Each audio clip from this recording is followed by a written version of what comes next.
Salut les internautes, c'est le Trappeur Picard. Bon, c'est presque fini. Demain j'ai des petites coupes à faire. Là il est trop tard pour faire les coupes. Après j'installe le petit filet de protection. Et dès demain en fait je vais pouvoir mettre les escargots. Donc j'ai fait un parc. Comme système d'anti-évasion, pour l'instant j'ai mis de la graisse au lithium. Parce que ça glisse quand même pas mal. Et dès que je pourrai, je vais mettre après un filet électrifié. Pour l'instant j'ai fait ce système là. Le parc est quand même, moi je trouve, généreux. Vu que c'est pour ma consommation personnelle, je peux en faire quand même quelques-uns. Je consomme en moyenne entre 200 escargots à l'année. Ce sera déjà très très bien. Surtout au prix que ça coûte, je pense que ce sera très bien. Alors donc ce que je vais faire, c'est que je vais récolter ce qu'il y a dans mon terrain pour ne pas prendre dans la nature. Mettre des bacs de ponte quand ça sera la saison, et je ferai comme ça directement mon propre élevage avec les juvéniles. Je les ferai grossir et à la fin bien sûr je les mangerai, et je garderai des sujets intéressants pour pouvoir reproduire l'année d'après. Donc je vais essayer de renouveler et je vais essayer de mettre un petit peu du petit gris, du gros gris, du bourgogne.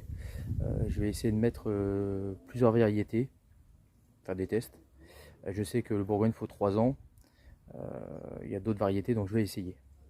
Donc j'ai pas fini, hein, je précise. Il faut que je découpe toutes les bandes pour les mettre ici, parce que j'ai des chutes, c'est tout ce qui me reste. Donc je vais mettre après les bandes ici.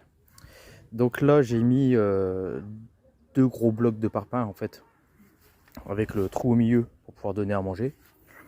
Les palettes de bois, c'est pour qu'ils puissent se cacher vraiment à l'intérieur. Ça sera arrosé une fois par semaine s'il pleut pas. Je mettrai de la farine bio avec de la poudre pour bébé pour le calcium. Et je mettrai les bacs de ponte à certains endroits, peut-être ici parce que comme ça ça gênera pas. Et un petit filet au-dessus. Donc le bac est vraiment grand, hein. Je sais pas en mètres carrés ce que ça donne, mais c'est pas mal, hein. Truc tout con. Avec du grillage vraiment très fin. Je sais pas si vous allez voir, mais c'est impossible. Même là, regardez, les moucherons ils passent pas. Les juvéniles passeront pas. J'aurai des petites finitions sur le bas, mettre de la terre, je vais voir. Ça c'est que du plus. Malheureusement, je peux dire malheureusement, mais je vais passer un coup de chalumeau avant de mettre les... J'ai des petits copeaux là, j'ai une vache qui a merdouillé, donc là je vais mettre un coup de chalumeau pour brûler tout ça. Malheureusement il y a eu la tempête, donc j'ai subi aussi. Voilà.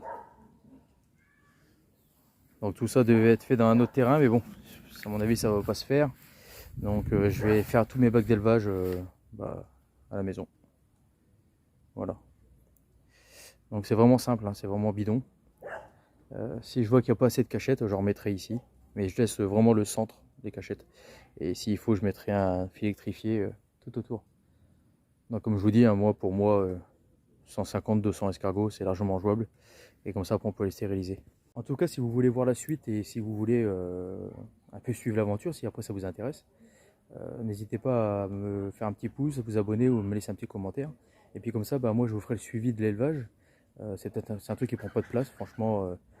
Il doit y avoir 4 mètres carrés, je crois, un truc comme ça. 4, 5 mètres carrés. Donc ça peut être intéressant pour l'autoconsommation. Et il me reste encore un petit peu de place sur le côté si je veux. Et il me reste encore du grillage comme ça. Donc je peux encore faire un petit bac à côté pour les juvéniles par exemple. Vous pouvez très bien avoir des juvéniles d'un côté et les adultes de l'autre par exemple. Donc les juvéniles, ils n'ont pas besoin d'avoir une grosse place. Donc c'est pour ça que ça pourrait être intéressant. Donc si vous voulez que je vous fasse un peu le suivi de ça, n'hésitez pas à me mettre en commentaire. Et demain, je vous ferai une vidéo avec le final, en fait, avec les découpes, avec le filet, avec tout ça, tout ce qui va être bien, quoi. Donc, je vous ferai ça dans la journée. Allez, je vous dis à très bientôt. Salut!